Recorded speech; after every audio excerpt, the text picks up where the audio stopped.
Our Real Estate in Germany series is usually focused on what you should do if you want to successfully invest in German properties, especially with the 10 real estate tips from the last video. This week we'll flip everything around with the 10 real estate fails. Fail number 3 can be seen in the background here.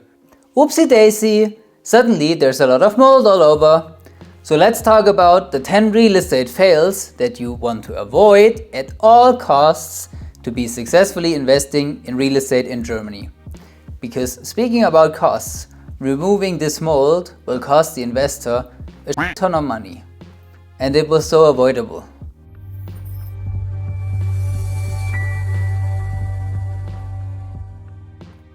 What's up everyone? Welcome to a new real estate video brought to you by PerFinEx, the #1 English-speaking and independent financial planner in Germany.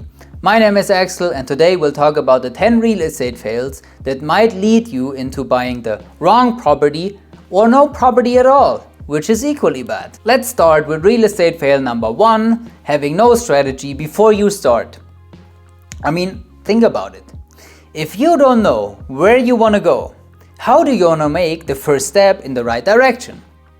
Real estate is a long-term decision that you really want to think through before signing the purchasing agreement at the notary. If you suddenly find out a couple of months later that something is wrong, all you did is wasted a lot of money, time and effort, and that's no good. So ask yourself at least the following questions.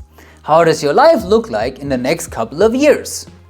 Do you maybe plan to go back to your home country? Do you have kids planned? Meaning one of you would probably start working at least for a while. Do you want to buy a home for self-use or an investment property and rent it out? This video will help you with that decision. Do you want to eventually make real estate your full-time job, like fix and flip? I said this in many videos already. Different strategy requires a different property. I realized that that is an abstract concept for many people, and that's why the next video topic could be, which type of real estate investor are you? I think that may be helpful to you guys. Let me know in the comments what you think about that. Real estate fail number 2, being unprepared and unprofessional. This fail is especially frustrating for me personally because it prevents families from getting a home, and I always feel kind of responsible for that. Please, please, please check your Schufa score before visiting properties. If your Schufa credit score is 20, which translates to 20% probability that you will pay your bills, you will not even get a credit card. Do you really think a bank will lend you hundreds of thousands of euros if you have a probability of 80% that you will default? Also check out how much real estate you can actually afford. This short video helps you with the 3 easy calculations. All you do is hurt yourself if you visit a property for more than 500k if you can afford 300k only. And most importantly, if you want to finance or buy a property together with us, you will get a self-declaration form with all the information and documents we need. We're not asking for information because it's fun doing so. We're asking for stuff because this is vital to fulfill the dream of you buying a property. So provide that information to the seller, agent, bank, us, whoever. I really don't understand. You want to buy a home for your family and you have the list of required documents weeks or even months in advance. How is this even possible that people need 3 days to prepare their documents after they visited a property? It should be like this. Here they are. And months later they reach out again, still without a property of course, crying, Axel, it is so difficult to get a property in Germany. Well, guess what the problem is, my friend? It's you. And since real estate prices rose plus 10% last year, you are priced off the market now. Congrats. Well done. Real estate fail number 3, being overconfident. This goes out to all my fellow men out there. Think realistically. Realistically, what you can do and what you cannot do. When visiting a property, many people focus on the wrong stuff. Are the walls not in perfect white? Are small things broken? And if there are, people shy away from buying the property. Who cares about the paints on the wall? Just paint over it. It costs very little money. You know what the big cost drivers are that you should focus on? Heating, electricity, roof, underground parking, all that kind of stuff that will cost hundreds of thousands, if not millions sometimes. These are the big costs that you will realistically not find out when walking one time through the property. Neither would I. I know only the financials. I'm not a real estate appraiser. These guys check properties inside and outside and write 50 pages about it. Of course, they cost a little bit of money, but you probably don't want to save on the wrong end here. If it's a conscious decision to buy a rundown property and renovate it, that's fine of course. But do you know how much it costs and how long it will take to fix the property? You have to wait quite some time for a good handyman these days.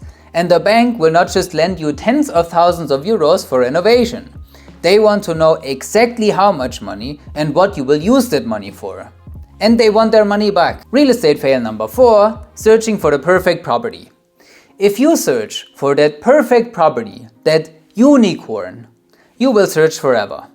And trust me, after doing this job for 5 years now, there will always be an excuse why a property isn't good enough. Guess what? Somebody else will happily buy the property and profit greatly from that not good enough property over the years. The German real estate market is so competitive that you won't find a diamond on page 1 of any of the public websites. The real good properties never even appear on public websites anyway. That's just the reality right now. So if a property meets 80% or 90% of your expectations, it might be worth going ahead instead of continually searching for that 100% property. You can check out the deal analyzer from Lendlord to see how far you can go away from that 100% while still making your deal worthwhile. Link is in the description. Real estate fail number 5, trying to time the market. This fail is also part of our Investing in Germany series, because every time prices of an asset are fluctuating, people try to wait for that perfect moment to buy the asset. Perfect property at the perfect price. Am I right? Realistically, all you will do is wait and wait and wait for that market dip that will eventually come. Don't get me wrong, any market will drop eventually at some point for whatever reason. But maybe the real estate market drop you are waiting for comes a lot later than you expected. And while you waited all these years, you were slowly but steadily priced out of the market. If the market is 20% higher now and then drops 10%, you are still paying 10% more than if you would have bought in the first place. Real estate fail number 6, working with the wrong bank or getting financing. The name of the game for many of you watching is probably to have the least monthly burden of bank payment possible. Why would you pressure yourself with a 3% principal repayment if you can get only 2% principal repayment? You want to be debt-free. I get it. If you want to be debt-free as soon as possible, that might be a fine emotional decision. That doesn't mean it's a good financial decision.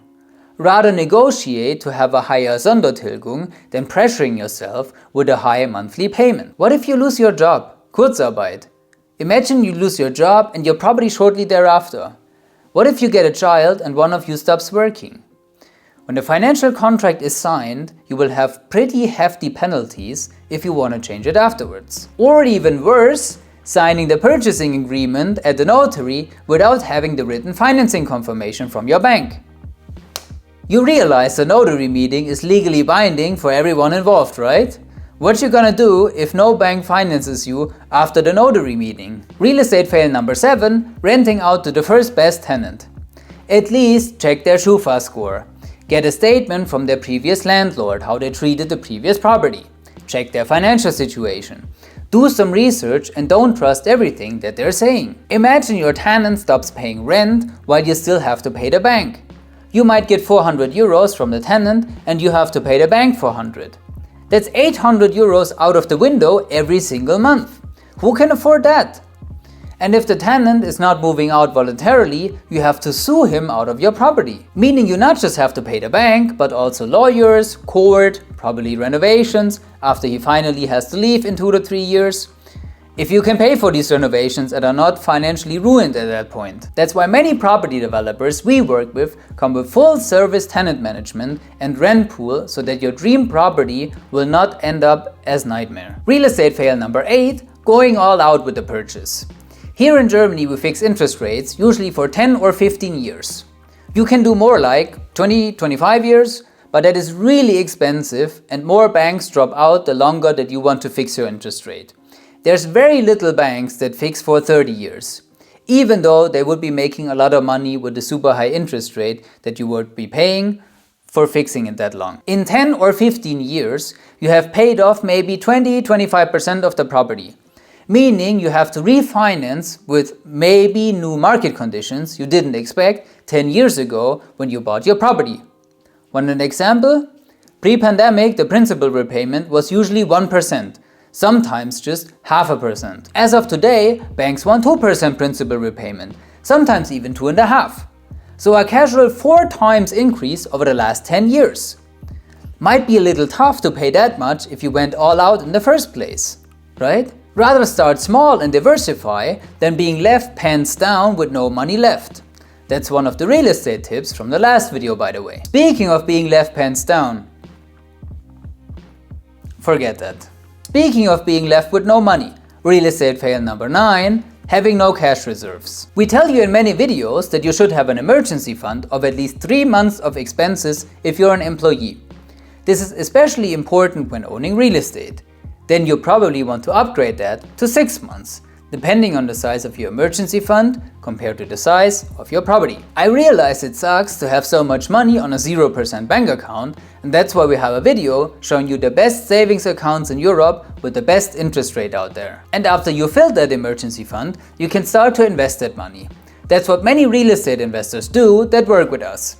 After their emergency fund is full, they invest their rental income with a monthly savings plan for our community investing. Last but certainly not least, a topic that seems very important to you guys, real estate fail number 10, not understanding taxation. I realize you want to make a real world profit with your investment property, and that's good. What if I told you that you can make a real life profit, but in front of Finanzamt you can calculate yourself so poor that you can show them a tax loss and get tax money back? Sounds awesome? I agree. But that tax refunds comes at the cost of not having monthly passive income from your rental property. When the rent covers the complete bank payment, you cannot hide your profit anymore.